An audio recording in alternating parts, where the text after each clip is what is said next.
कभी आपने ये नोटिस किया है, जब लाइफ काम होती है तो डाइजेशन भी लगभग ठीक रहती है। लेकिन जैसे ही स्ट्रेस बढ़ती है, पेट में gas, acidity, bloating, loose motion या कॉन्स्टिपेशन शुरू हो जाती है।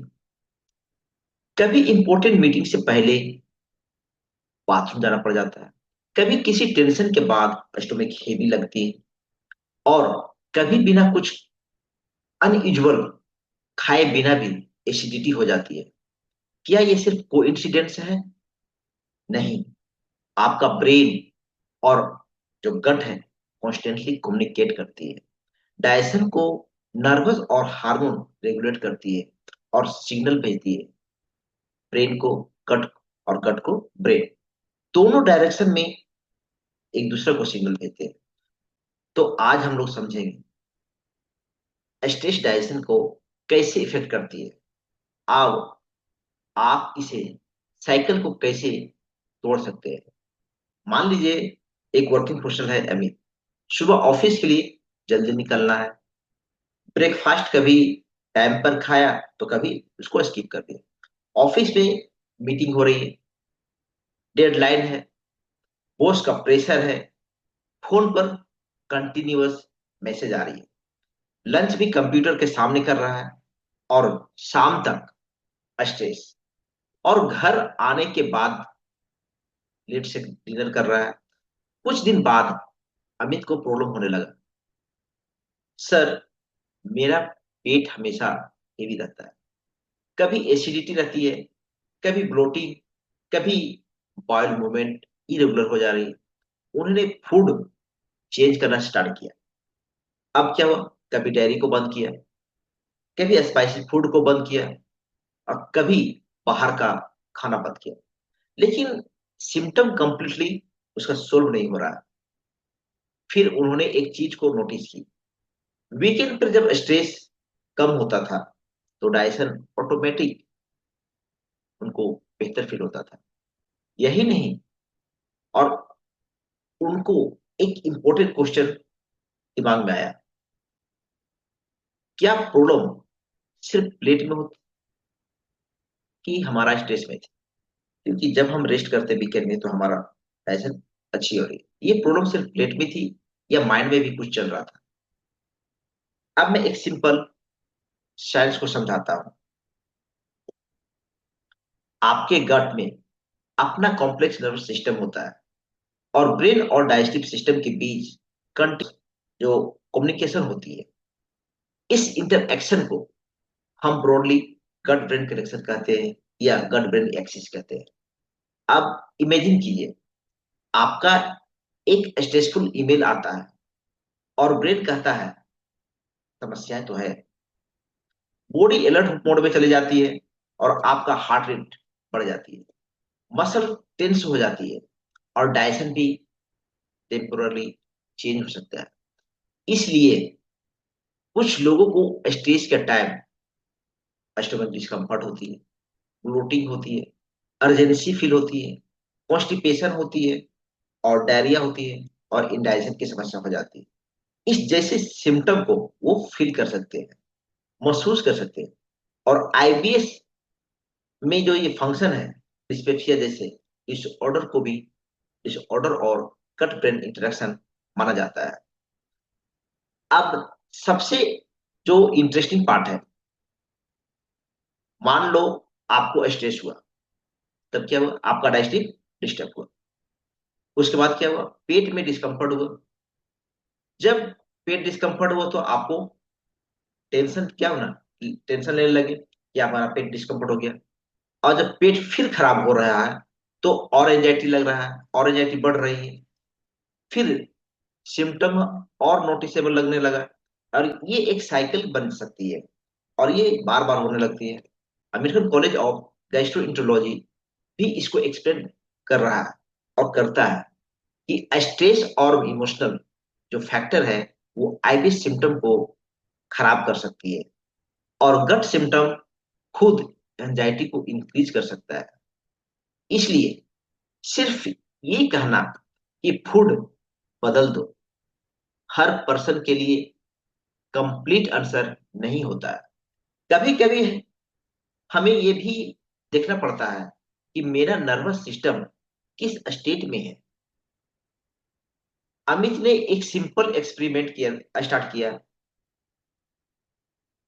उन्होंने खाना को साथ में अपना स्ट्रेस लेवल को भी ट्रैक करना चालू किया।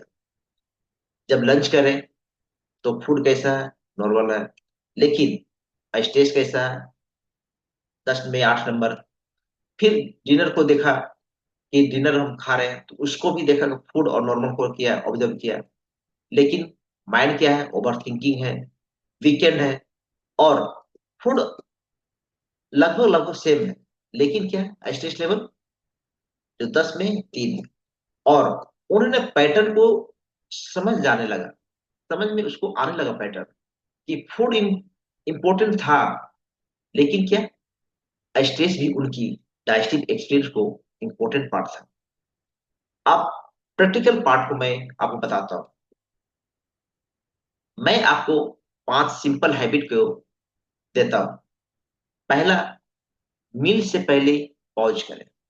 जी हाँ, खाना जब स्टार्ट करते हैं उससे पहले 30 से 60 सेकेंड थोड़ा रुक जाए, डीप कंफर्टेबल ब्रीदिंग ले, फोन को अपना साइड में रखें और माइंड को सिग्नल दें, अब मुझे जो खाते हैं और डाइजेस्ट करना है।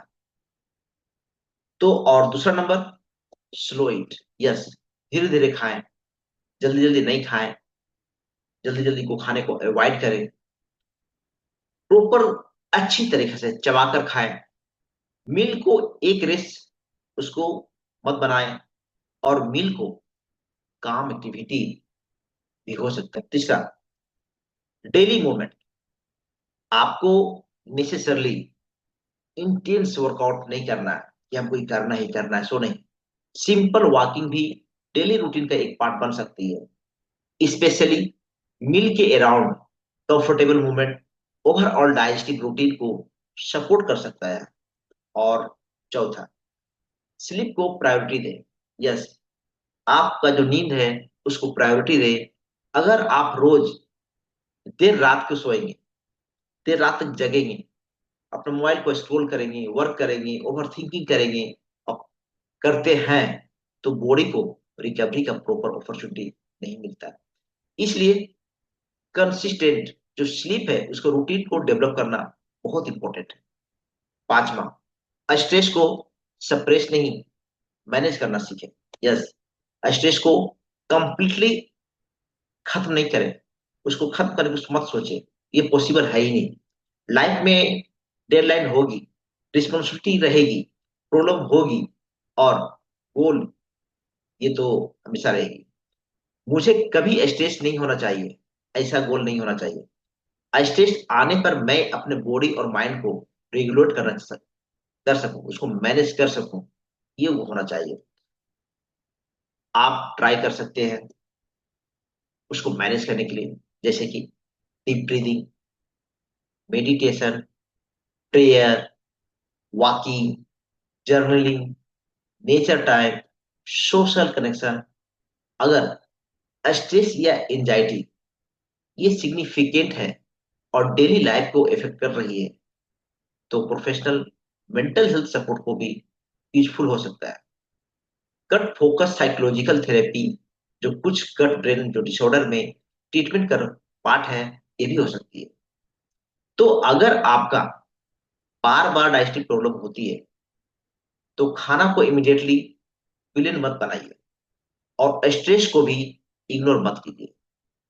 खुद से 4 क्वेश्चन पूछिए। मैं क्या खा रहा हूं, मैं कितनी क्वांटिटी में खा रहा हूं।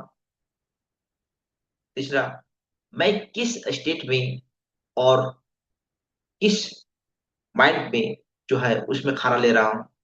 और चौथा, जो मेरी नींद है वो मैं डेली रूटीन पे ले रहा हूं कि नहीं, पूरी नींद ले रहा हूं कि नहीं। ये अप्रोच आपको अपने जो पर्सनल पैटर्न है उसको समझने में मदद कर सकती है। याद रखिए, आपका जो गट है वो सेपरेट नहीं है अपना जिंदगी से।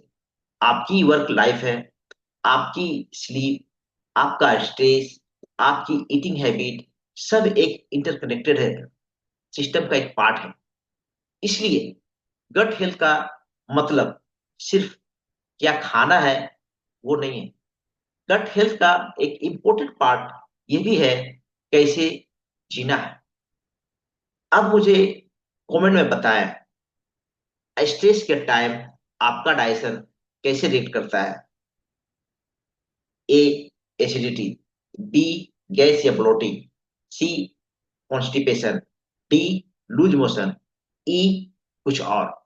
कमेंट में सिर्फ ए बी सी डी या ई लिख सकते हैं। और अगर आपको gut health plus stress plus digestion पर प्रैक्टिकल एजुकेशन वीडियो चाहिए तो सब्सक्राइब कीजिए और इस वीडियो को किसी वर्किंग प्रोफेशनल के साथ शेयर कीजिए, because something healing the gut also means learning to calm the mind.